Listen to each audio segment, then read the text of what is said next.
Story है वो कविता नाम की हमारी एक सब्सक्राइबर ने शेयर करी थी। वो ये बताती हैं कि ये हमारी कोई पर्सनल स्टोरी तो नहीं है, लेकिन हमारे गांव छत्तीसगढ़ के एक गांव के अंदर हुई एक बहुत ही ज्यादा फेमस ऐसी कहानी है जो कि गांव का बच्चा बच्चा तक जानता है। एंड ये वो कहानी हमारे साथ में शेयर करके बताती हैं कि आप अपने सब्सक्राइबर्स को ये जरूर बताएं, बिकॉज ऐसी कोई स्टोरी आप लोगों ने पहले कभी नहीं सुनी होगी। एंड देखते हैं कि ये बात कितनी ज्यादा सच है। एक बार की बात है, हमारे गाँव के अंदर एक बहुत ही ज्यादा बड़ी हवेली हुआ करती थी। एक बहुत ही ज्यादा अमीर वेल डूइंग फैमिली यहाँ पर रहा करती थी। एंड ये जो फैमिली थी वो अमीर के साथ साथ में काफी ज्यादा खुश भी रहा करती थी, which is a very rare combination to find these days. और ऐसा भी नहीं था कि ये जो लोग थे, जो फैमिली थी, ये अपने आप में ही घुल मिल कर रहा करते थे। इवन जो हमारा पूरा गांव था, त्योहारों के टाइम में ये लोग भी हमारे घर आते थे। इवन इनका इन्विटेशन भी आता था पूरे गांव को इनके साथ में वो वाला पर्टिकुलर त्योहार सेलिब्रेट करने के लिए। एंड दिवाली तो एक ऐसा त्योहार था जो हमेशा पूरा गांव वाला इनकी कोठी के आसपास में ही सेलिब्रेट करता होता था। एंड ये लोग बहुत ही ज्यादा ऐसे एक्सट्रोवर्ट टाइप के लोग थे जो सबसे बहुत ज्यादा घुल मिल कर रहा करते थे।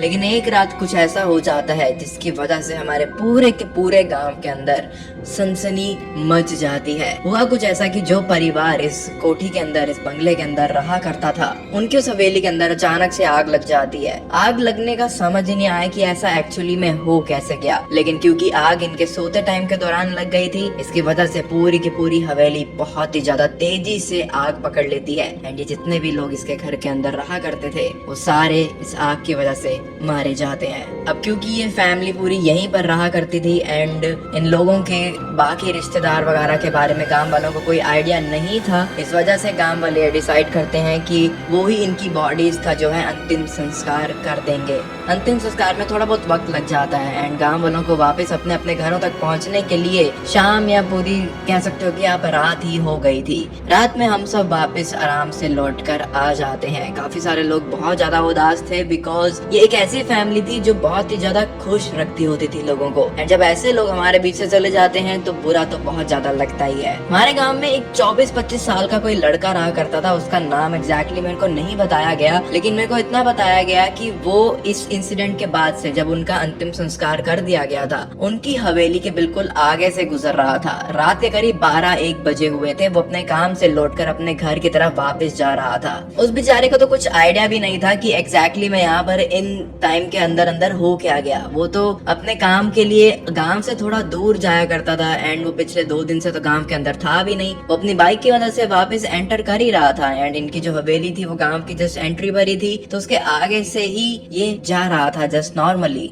लेकिन जब ये उस हवेली के आगे से जस्ट गुजर ही रहा था, तब अचानक से उस जगह के अंदर से इसको किसी बच्चे की रोने की आवाज आती है। वो काफी ज्यादा डर तो गया ही था उस हवेली का ऐसा हुलिया देखकर कि ये जला हुआ सी लग रही है, काली सी लग रही है। मतलब उसने जो बातें सुनी थी वो तो ये थी कि बहुत ही ज्यादा आलीशान घर है, यहाँ पर बहुत ही अच्छा परिवार रहता है। लेकिन अभी ये चीज ऐसे अचानक से देखने पर वो बहुत ज्यादा हैरान हो गया था कि यहाँ पर में हुआ क्या है एंड इधर से किसी बच्चे की रोने की आवाजें क्यों आ रही हैं। वो अपनी बाइक से उतरकर अंदर जाने की हिम्मत तो नहीं कर पाता। वो बाहर से ही थोड़ा बहुत ऊंची आवाज में बोलता है कि कौन है अंदर, आपका बच्चा रो रहा है, प्लीज देख लीजिए, ऐसे वैसे कोई है क्या, ये वो। लेकिन वो बहुत ज्यादा घबराया हुआ होता है तो खुद से अंदर नहीं जाता। वो खुद से अंदर जब नहीं जा रहा था तो 2-3 मिनट तक वो रोने की आवाजें आती रही, लेकिन फिर वो आवाजें अचानक से शांत हो जाती हैं। लेकिन फिर जब वो आवाजें शांत हुई तो अचानक से किसी बड़े इंसान के रोने की आवाजें अब शुरू हो जाती हैं। अब वो जो बड़े किसी इंसान की आवाज आ रही थी, वो रोने की जो आवाजें थी, रोने की कह सकते हो या फिर मिजरी टाइप्स की जो साउंड्स हैं, जैसे कोई बंदा बहुत ज्यादा उदास हो, उस टाइप की आवाजें वो मेल पर्सन की लग रही थी। सबसे पहले बच्चे की आई, फिर किसी मेल की। वो बंदा वहीं पर ही खड़ा रहता है, उस हवेली को ही घूरता रहता है, पूछता रहता है कि अंदर कोई है क्या, कोई फंस गया है, कुछ हुआ है, बताओ मेरे को, मैं मदद बुला लेता हूँ, ये सब। लेकिन वो कुछ भी नहीं हो रहा था। आवाज आती थी, शांत हो जाती थी एंड आवाज बदल जाती थी, किसी और टाइप की आवाज आने लग जाती थी। जब ये आदमी वाली आवाज भी बंद हो गई थी तो इस बार किसी महिला के रोने की आवाजें अब आना शुरू हो गई थी। वो अपनी बाइक पर ही बैठा था एंड बाइक उसकी ऑन ही थी कि इन केस उसे कोई ऐसी चीज नजर आ जाए जिसकी वजह से उसे तुरंत भागना पड़े। लेकिन फिर चौथी जो आवाज आती है वो बहुत ही ज्यादा खतरनाक थी, बहुत ही ज्यादा हॉरिफाइंग थी। वो आवाज कुछ ऐसी थी मानो जैसे बहुत सारे लोगों को एक साथ आग में डाल दिया हो एंड वो जल रहे हैं। उनके जलते वक्त चीखने चिल्लाने की आवाजें आ रही थी एंड हैरानी की बात तो ये है कि कल के वक्त में एक्चुअली में ऐसा कुछ हो गया था, तो अभी भी ये आवाजें यहाँ से कैसे आ रही हैं? धीरे धीरे जो ये आवाजें लगातार आ रही थी, काफी सारे लोगों के चीखने चिल्लाने की, ये आवाजें बढ़ती जाती हैं, बढ़ती जाती हैं, बढ़ती जाती हैं। कानों के अंदर उसे ऐसा फील हो रहा था जैसे ये आवाजें पास आती जा रही हैं उसके, वो जो लोग चिल्ला रहे हैं वो पास आते जा रहे हैं उसके। वो अपनी बाइक पर बैठा बैठा बहुत ही ज्यादा घबराया हुआ था ये सब चीजें एक्सपीरियंस करने के बाद। वो आवाजें इतनी ज्यादा तेज हो गई थी उसके दिमाग के अंदर कि वो अपने कानों पर लिटरली ऐसे हाथ रख लेता है, लेकिन फिर भी वो जो आवाजें थी उसके दिमाग में गूंजे जा रही थी। उसके कानों में से लिटरली खून निकलने लग गया था। उसकी हालत इतनी ज्यादा खराब हो जाती है कि वो अपनी बाइक से ही नीचे गिर जाता है एंड वो उठ भी नहीं पा रहा था, वो तड़प रहा था वो आवाजें सुन सुन के। इतनी ज्यादा भयानक हो गई थी ये सिचुएशन। एंड यू नो ये जो लड़का था 24-25 साल का, ये आगे क्या बताता है? ये बताता है कि जब वो नीचे गिर जाता है, जब वो आवाजें उसके दिमाग पर हावी हो ही रही थी, इतने में ही सब कुछ वापस से शांत हो जाता है। एंड जब वापस से अचानक से जब शांत हुआ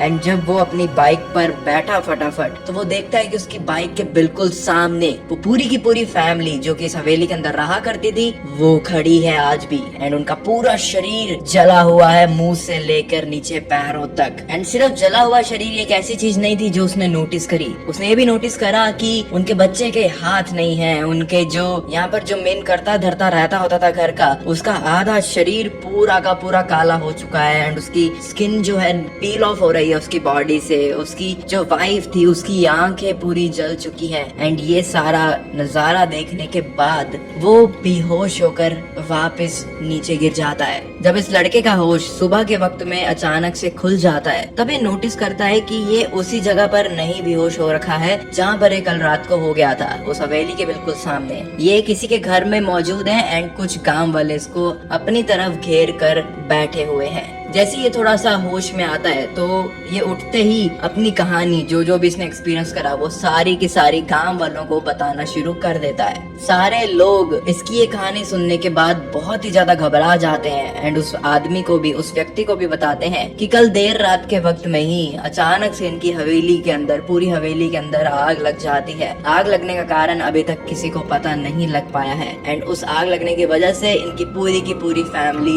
यहीं पर ही खत्म हो गई थी। एंड गांव वाले उस लड़के से, उस हवेली से आते हुए ये वाला इंसिडेंट सुनने के बाद ये अपने अंदर पूरा पक्का कर लेते हैं कि ये जो जगह है ये पूरी की पूरी तरह शापित हो चुकी है। ये लोग तैयार नहीं थे इस दुनिया को छोड़ने के लिए, लेकिन एक हादसा इनको ये करने पर मजबूर कर देता है एंड उसी मजबूरी की वजह से शायद उस घर के आसपास भटकना भी सेफ बिल्कुल भी नहीं होगा। इस वाले इंसिडेंट के बाद ऐसा कुछ नहीं था कि चीजें शांत होना शुरू हो गई थी। उस गाँव के अंदर अचानक से इस हवेली की वजह से बहुत ही ज्यादा नेगेटिविटी फैलना शुरू हो गई थी। जो भी लोग उसके सामने से गुजरता था, जो कि गुजरना पड़ता ही था और कोई मेन रास्ता नहीं था, तो ये आवाजें उन्हें घेरना शुरू कर देती थी। एंड लोगों के घरों में बहुत सारी अजीब अजीब अनहोनियां अचानक से शुरू होने लग गई थी। रात के समय में कोई भी गांव वाला अगर अपने घर से बाहर घूम रहा है, चाहे वो इस हवेली के पास हो या ना हो, वो ये क्लेम करने लग गए थे कि उन्हें ये जले हुए लोगों की आत्माएं दिखाई दे रही हैं। कुछ महीने तो गांव वाले लोग इस सब चीजों को इग्नोर कर कर रात के टाइम में बाहर ना निकल कर जल्दी अपना काम निपटा कर ऐसे कुछ नुस्खे अपनाकर इन सब चीजों से बचने की कोशिश कर रहे थे। उन्होंने एक नया रास्ता भी बना लिया था कि उन्हें इस हवेली के आगे से ना जाना पड़े। लेकिन कुछ महीनों के बाद में एक ऐसी चीज हो जाती है जिससे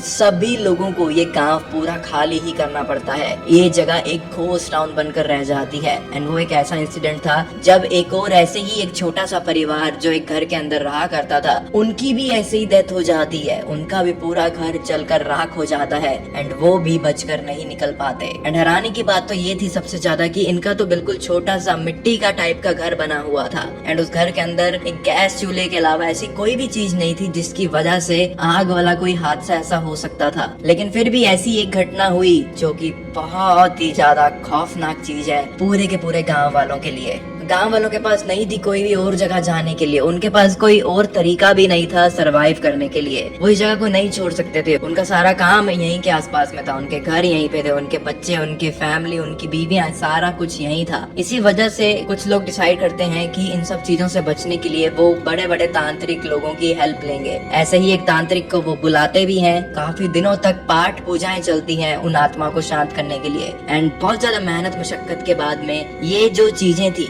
कुछ शांत होने लग गई थी। एंड ये जो पाठ पूजाएं हैं आज के टाइम में भी हमारे गांव के अंदर डेली बेसिस पे तो नहीं लेकिन टाइम के इंटरवल्स के अंदर करवाई जाती हैं ताकि ये चीजें वापस होने ना शुरू हो जाएं। मैं भी इसी गांव के अंदर रहती हूँ एंड आज भी जब मैं इस हवेली को देखती हूँ, खासकर ये कहानियां सुनने के बाद, तो मेरे पैरों के अंदर लिटरली शेकिंग होना शुरू हो जाती है, कंपन होना शुरू हो जाती है। मैं वैसे तो इस जगह के आसपास बिल्कुल नहीं भटकती हूँ, लेकिन मुझे बहुत ज्यादा बुरा भी लगता है उन लोगों के लिए जिनके साथ में ऐसा हुआ, लेकिन बहुत ज्यादा डर भी लगता है कि ऐसी चीज हमारे साथ में ना हो जाए कभी।